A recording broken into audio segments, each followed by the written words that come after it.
So what we're going to do here is talk you through our coaching model, the particular way that we orient, one of the coaching models that we use to orient to coaching. And it supports coaches in doing coaching at the appropriate level of depth. You may have noticed that the Enneagram continues to open at the bottom. There's this ongoing deepening of experience with the Enneagram. And this means that we end up with lots of levels of depth at which we can be coaching someone. And what we're going to propose to you is that you want to meet your clients right where they are. So the level of depth that they are aware of, the level of depth that they can hold, the level of unconscious material that has become conscious, that they can now see and understand, seems to continue to deepen as they use the Enneagram. We kind of discover why we do what we do. And our coaching model is designed to help you get some reference points for that. So wherever they are, you kind of start your coaching right there and then offer that next level down. Make sense? So as you become more and more aware of the types, you get the spread this way, and now we're starting to talk about the vertical and the horizontal spread. So all the types kind of laid out this way, and now the level of depth that we get for each one of those types. We'll walk you through the model.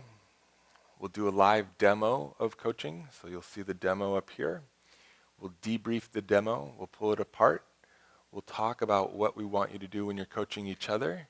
You'll go out, you'll coach each other, then we'll come back and we'll debrief that. With me? We're thinking about coaching human beings, and so the way that we understand, I realize there's a piece missing here.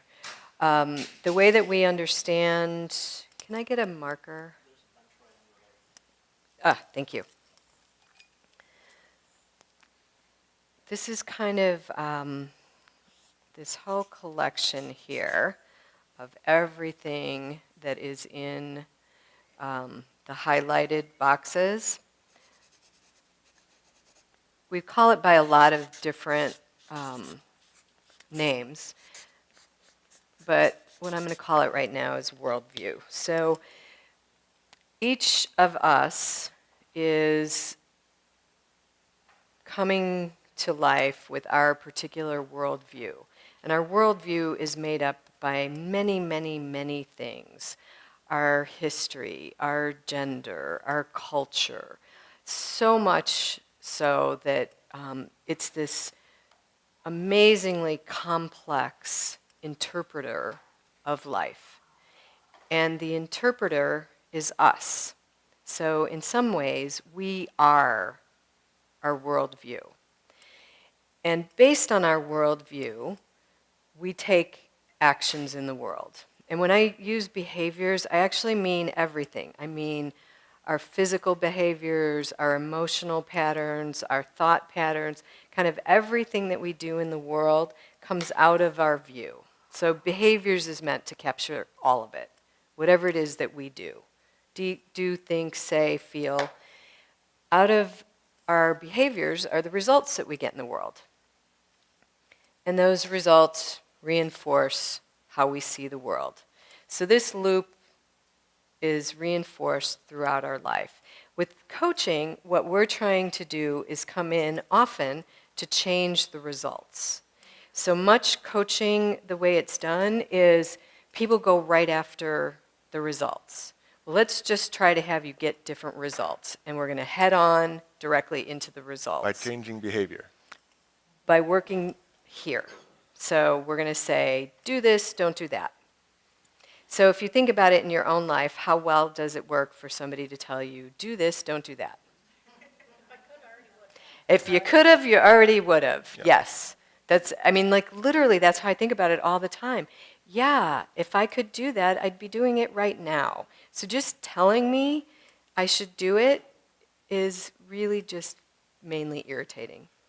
Although there's lots of us who get paid, to tell people what to do. there is a desire for humans. We want to know, like, how do I do it better? So sometimes it can be useful. There are points where this is useful. What we found is more useful is if the coaching intervenes in the worldview.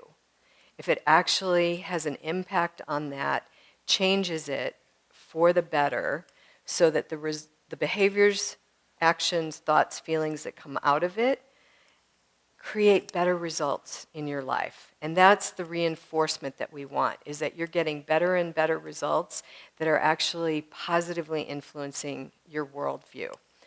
So our take on this is one of the big chunks of understanding that we can get about different people's worldview is housed inside their enneatype. It's a lot of information. It's kind of a map of how different people interpret their world. And I'm going to contend it's also how the world shows up to people. So your type calls forth things that happen to you.